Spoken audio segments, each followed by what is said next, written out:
Hey guys, so this is as promised the little bit more in-depth review of the Fotodiox Tilt ROKR. This is the tilt shift adapter for the Pentax lenses, 6/7 lenses. Like I said, I ordered one from Amazon, and it came without it came with a lot of things. Anyway, so it comes in this little wood box, which is kind of funny, nice, I guess. Anyway, so this is the adapter. So it didn't have this screw to tighten the, I'll go into detail about that. So it didn't have the lens release, which made it really hard to get the lenses on and off. It didn't have the screw to tighten the tilt, and it also did not have this little tripod mount, which is a key thing, I'll go into that as well. Other than that, so I got this one from Fotodiox directly. Great, it was cheaper, shipped it right away. I'm not affiliated, I'm not sponsored, but it looks really well made. I'm not really looking at in this adapter to use for architectural stuff, correcting lines and stuff, because obviously this Pentax 55 is a wide angle lens for the Pentax, but on the Fuji it's obviously not a wide angle. I don't know how wide the widest Pentax lens is. Again, I'm not too concerned about that.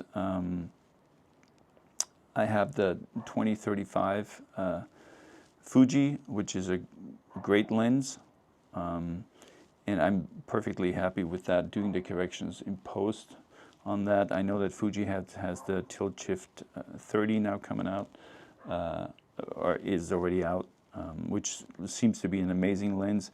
Again, I don't really have use for that. I'm looking at this adapter more for an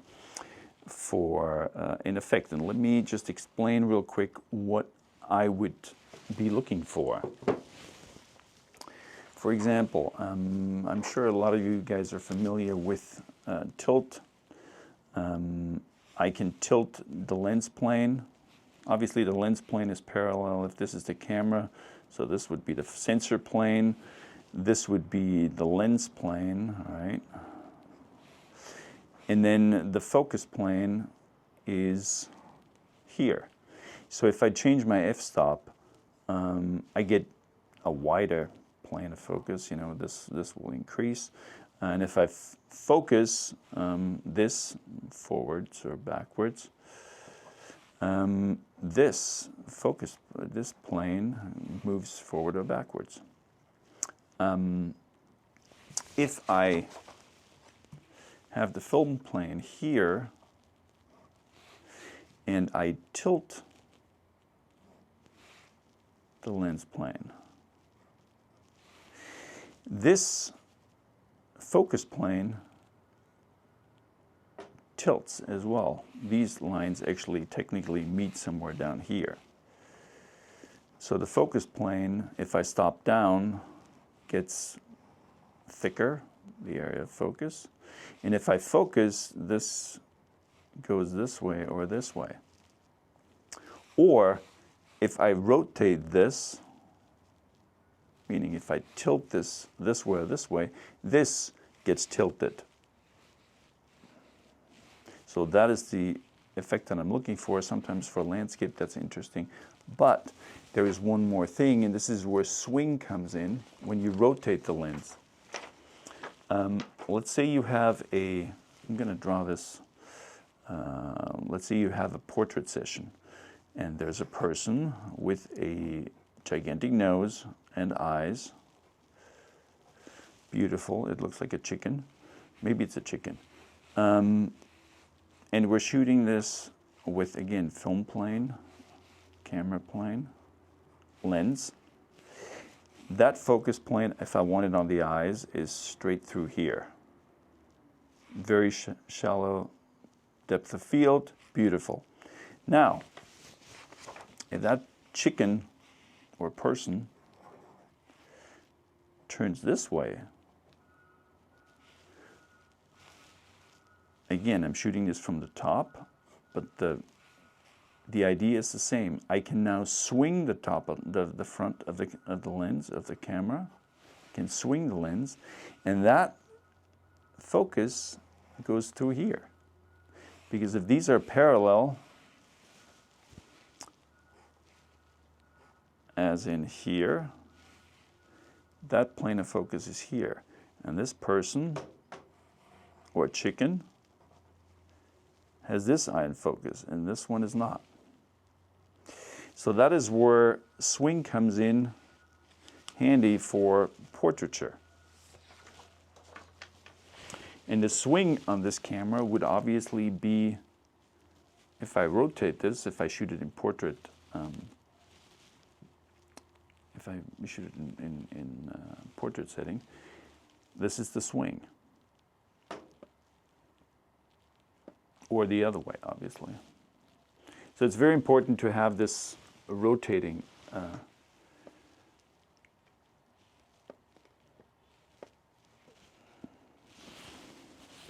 So that is one area. The other area is obviously, and this comes in with, especially with longer lenses, if I have, let's say, a situation where I'm shooting a landscape, so this is the landscape.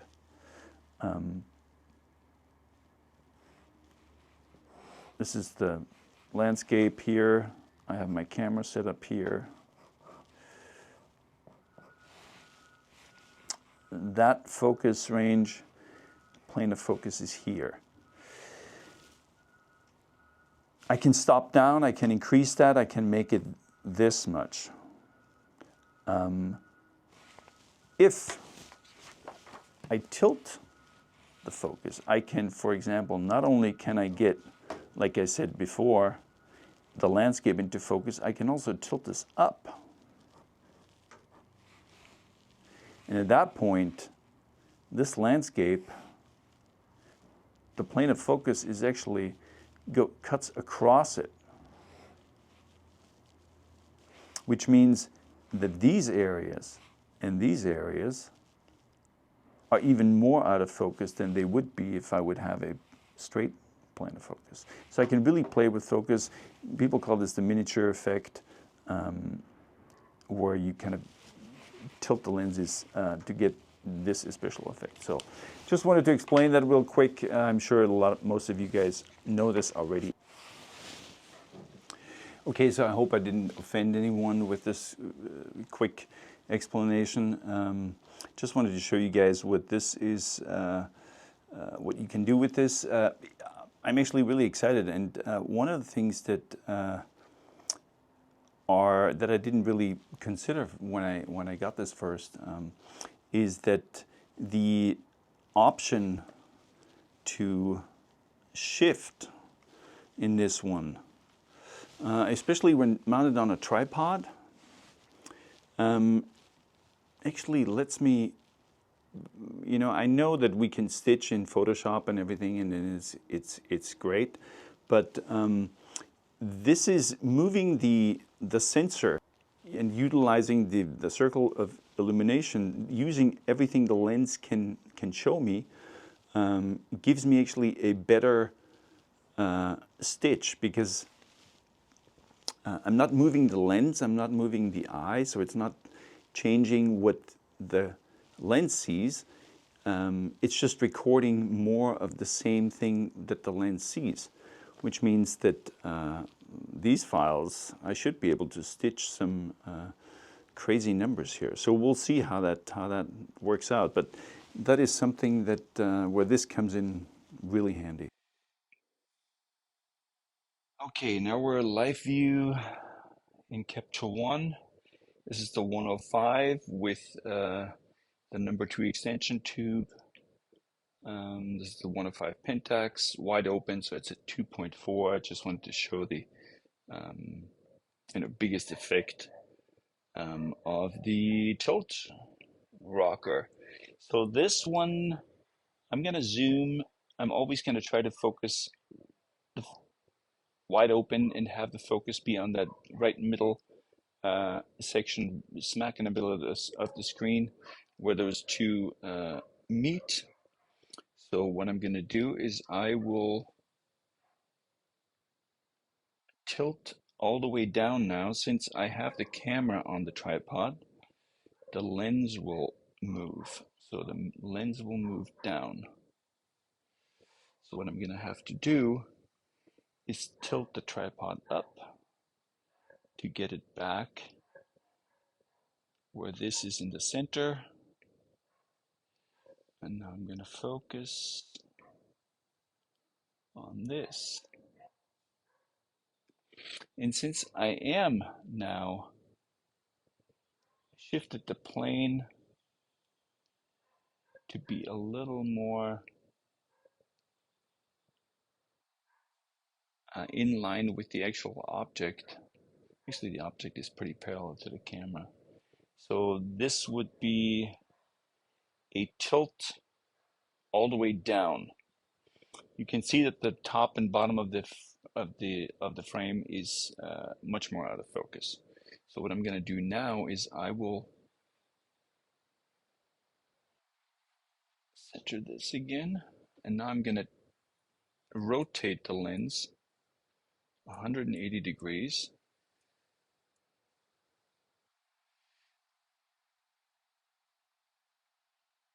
Tilt the tripod down. Is it in the middle again? And now I'm going to tilt all the way up.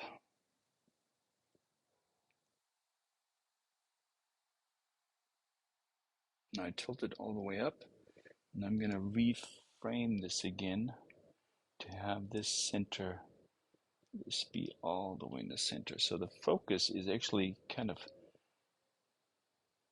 cutting through this now.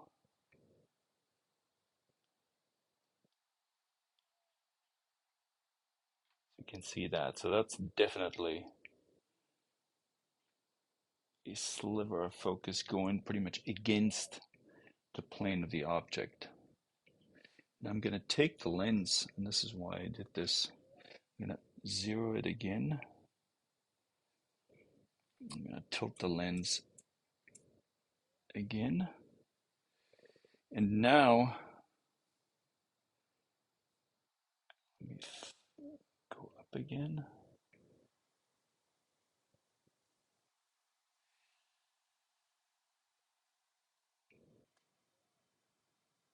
And I'm going to swing this lens because I just rotated it again. So now I can go sideways, and now I have to obviously rotate my camera.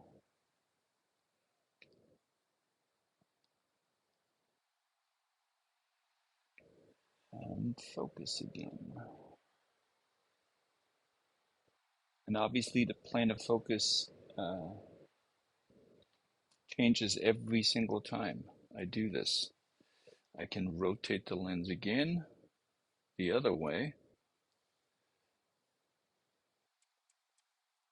Oops. Now I'm lens whacking here. Rotate my camera back. Swing the other direction.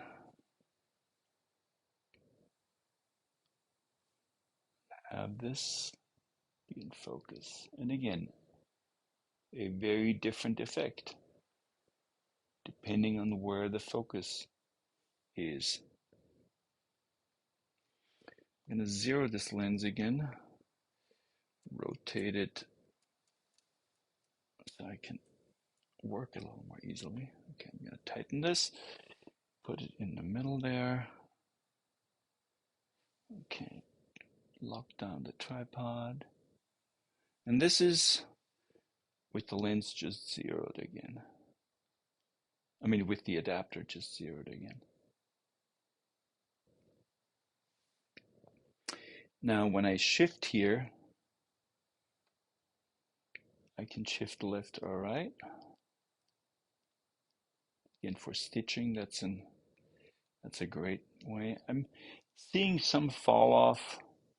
I think in the corners, I think this is mostly because of because I have a macro extension tube on this.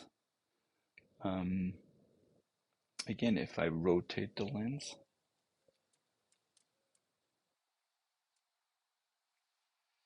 I can now shift up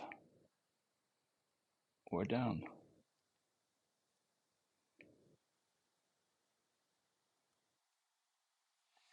Obviously, the more I move away from the center of the lens, the more distorted the files are going to be. But in general, I'm pretty surprised that this is, again, this is the 105. I just chose this one to kind of show how this, the effects of the tilt. Let me loosen this. So this would be the lens swinging sideways and going back.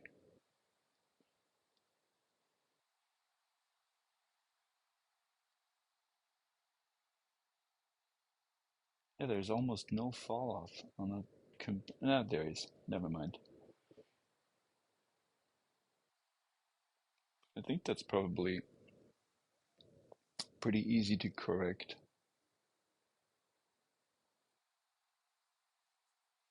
in post.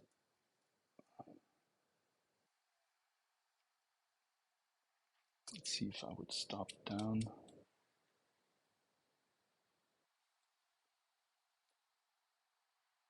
Yeah, now we're definitely, corners are definitely getting darker. Again, this is with the extension tube. I just wanted to show the effect. I'm pretty sure that from the way these lenses behave, I'm pretty sure that without the macro tube, without the extension tube, I can probably get all the movements. So why don't I try that? Let me set that up real quick.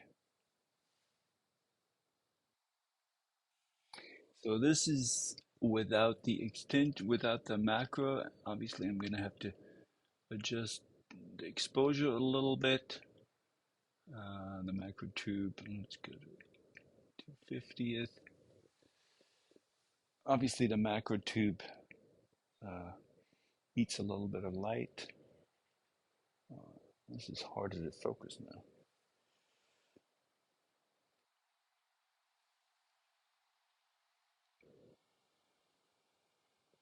Let me back up here a little bit.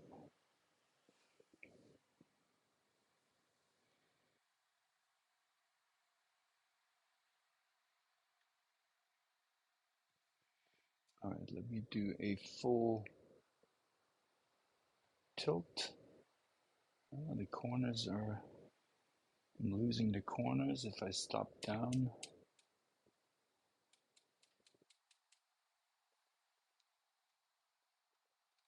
Oh, never mind.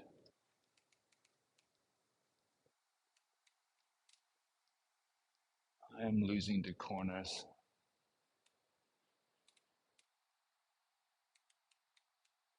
On this as well, yep, I am. But this is at full tilt.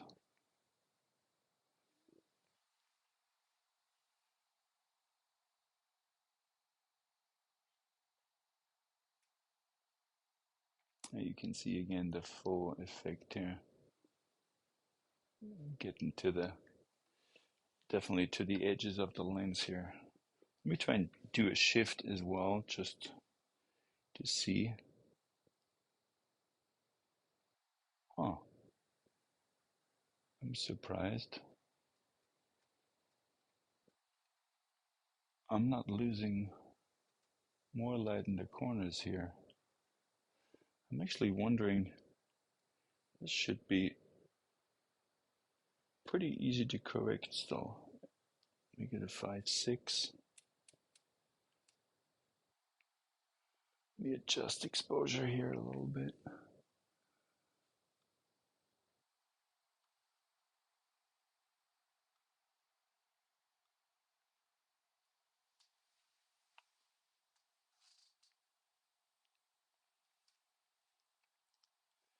Okay, this is at 5.6.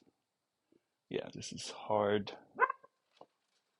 And that's hard right there.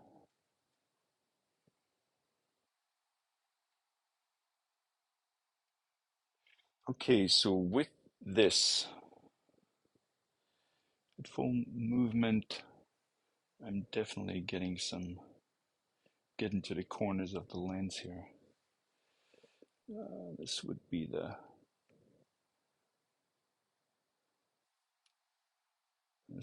one. This would be the 105. Well, let's see the 150.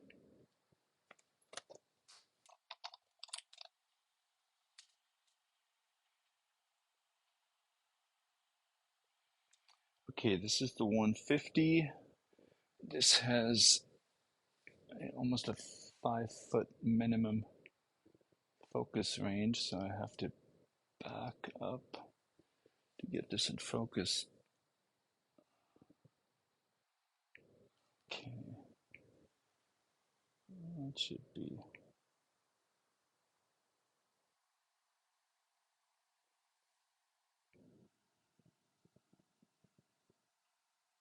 Okay, let's see if I go to the edges on this one. Oh yeah, it definitely cuts too. You can see how it loses the edges. Now let's see the 55.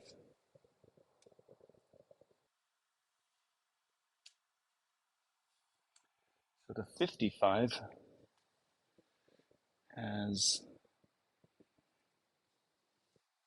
a close, oh wow, that focus is really close actually. Let me see. It has 1 foot focus. I don't think this is even closer.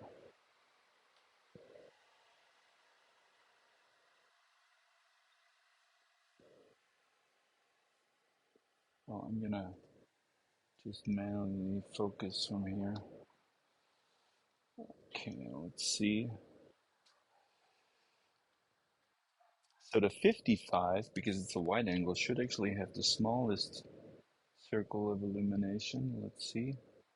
Yeah, you can see the edges, but it's really not bad at all. Again, I am surprised, very surprised. Let me close down. That's not bad at all. Let me shift over.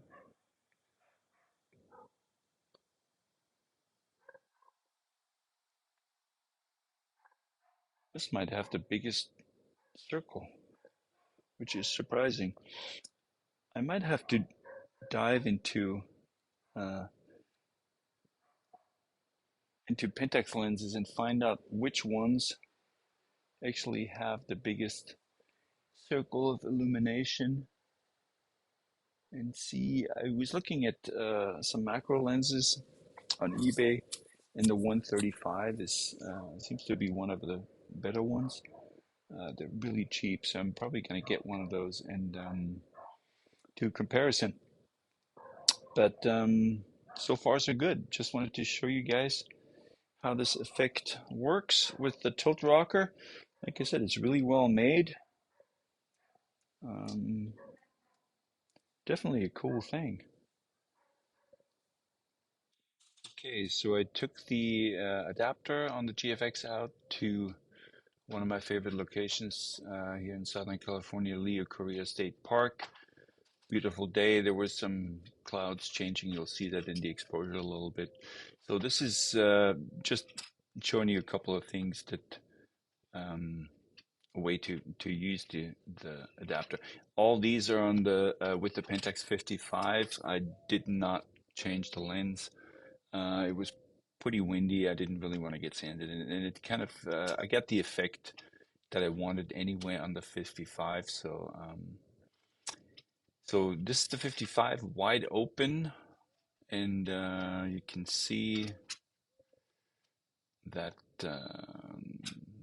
focus is, you know, right right about there, and then it loses focus again.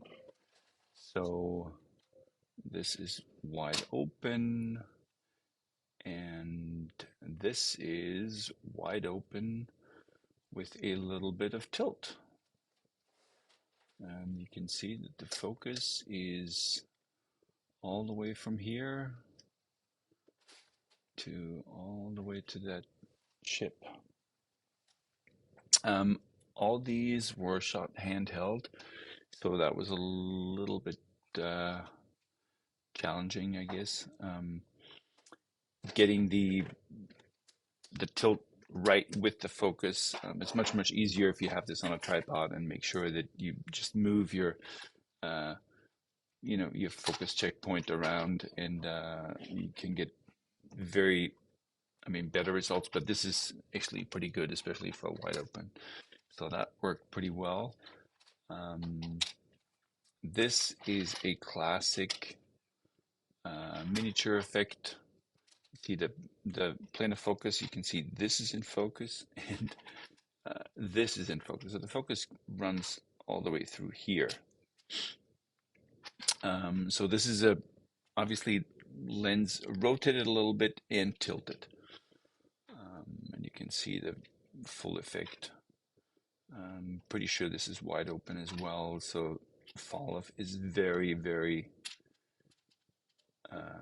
fast. It just very shallow depth of field here. I just tried to get it through this central area to maximize the effect. Okay, this one again, tilt focus is just on that splash right there. I'm not sure. I think I mistimed it a little bit because focus is actually a little bit higher.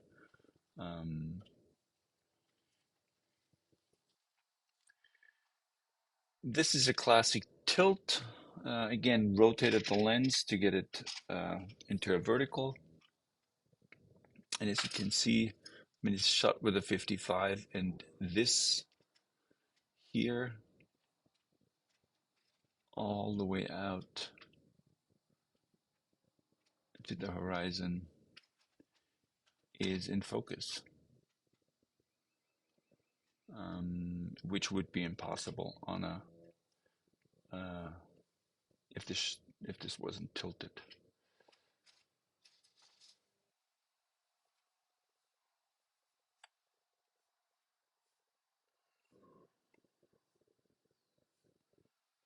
So yeah, we have that. This is the same, just horizontal. This might actually be a little bit better. Interesting thing about this is that this is in focus, and it actually shows how really detailed that lens draws. The area down here, which is much closer to the camera, is actually out of focus, and focus picks up somewhere here again, because that is where the plane of focus lies. So this goes all the way back there again to that boat. I believe this is stopped down a little bit to just enhance that. This is just a tiny bit of a tilt. I think it's f8. Lens just draws beautifully. Wide open, I am getting a little bit of magenta shifts that I don't want, but this is f8. It's pretty amazing. So this is another one. This is focus. This is just shot straight on,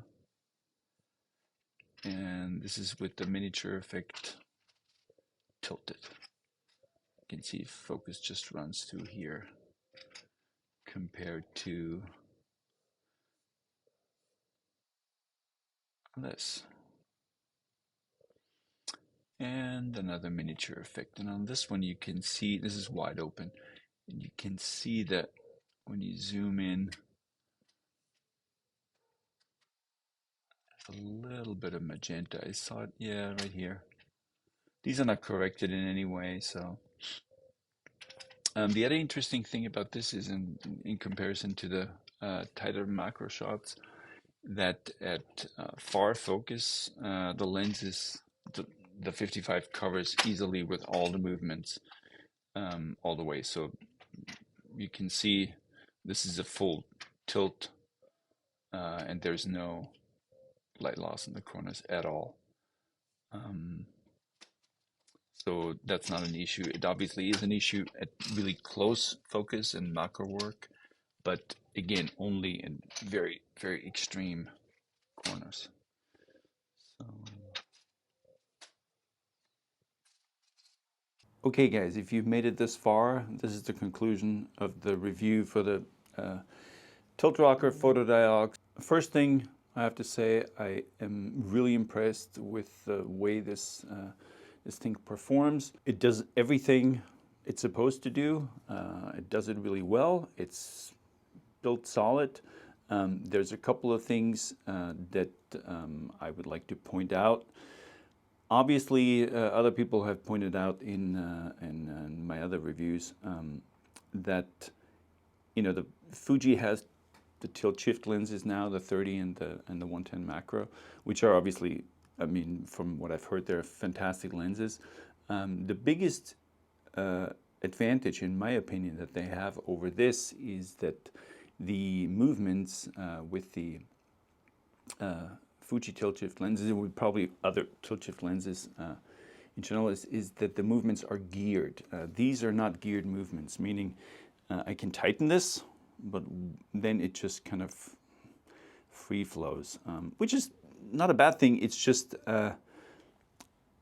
especially if you're shooting handheld or you just want to, it's just easier if this was geared to just get it in a better position, obviously. So that's for the tilt. The shift on this is okay. It's a push button and it has these indentations there. It's not ideal. It works. It works perfectly well. Definitely something to get, you can definitely work with it. Again, if this was geared, it would be better. But obviously, this adapter is $300 or $350. And the biggest advantage compared to, for example, the Fuji tilt shift lens is that you can put a lot of different glass on there. And it works just fine. The build quality is great. It rotates. It has the tripod mount. That's another thing. The tripod mount on the Fuji lenses is a ring that is put on and can be rotated. This is stationary, so the tripod has to be, can be a little tricky. Again, it's a simpler solution. It works, and it's just a great tool. It's a great tool to have, and it's really fun with these lenses. I'm really blown away with the way the lenses work. They draw beautifully. They work really well. Other than, as you guys saw, this kind of turned into a combination macro tilt shift review. For close focus, the lenses do get a little bit to the edges with the adapter, especially on extreme movements. On far field or further focus, it's not an issue at all. I didn't see any fall off at all, so that's great on none of the lenses actually. So that's a great thing. All in all, I'm going to keep working on this. I'm going to keep looking. Probably for other adapters and to keep testing this stuff out. There's a lot of old glass out there that's great, that covers a lot of, that has really big circles of illumination, and there's lots to play with. I'm really amazed. I mean, especially the 55, it looks like a modern lens on it. It without being just critically sharp and brittle, it just has a great look, a great feel, and it's plenty sharp, even without sharpening. It works fantastic. I don't know if it's just this one and if the other ones are just as good, but it's worked really well for me. The thing that I didn't really go into was rise and fall, which obviously would be on this lens if I would turn it sideways. And then shift up and down. This would be rise and fall for architectural stuff, to straighten out lines, for example, because I'm not sure how much architectural work can really be done. I don't know if there's lenses that are really wide enough. Usually I would say there is a 45 Pentax. I don't know if that would be something I would really look into. If I really needed something for architecture and I really needed the movements, I would look at the Fuji. It's a 30. It's, you know, it's a fantastic lens, and it's probably the better solution. Again, this adapter has been a surprise for me, because I just wanted a simple tube to strap on there to test out these Pentax lenses, and this adapter really kind of opened a whole can of worms for me, because now I want to look at other glass, see how it works and everything. It's been fantastic. It's been fun, and yeah, it's definitely one of the advantages of the GFX line and body, and definitely one of the advantages of the GFX compared to the 100 compared to the 50, because I really feel like these lenses work better on the 100 megapixel sensor than they did on the 50 megapixel sensor. I tried exactly the same lenses a couple of years ago on the 50, and something wasn't right. And now I'm really impressed. So it definitely works really well. Thanks for watching, and there'll be more reviews coming.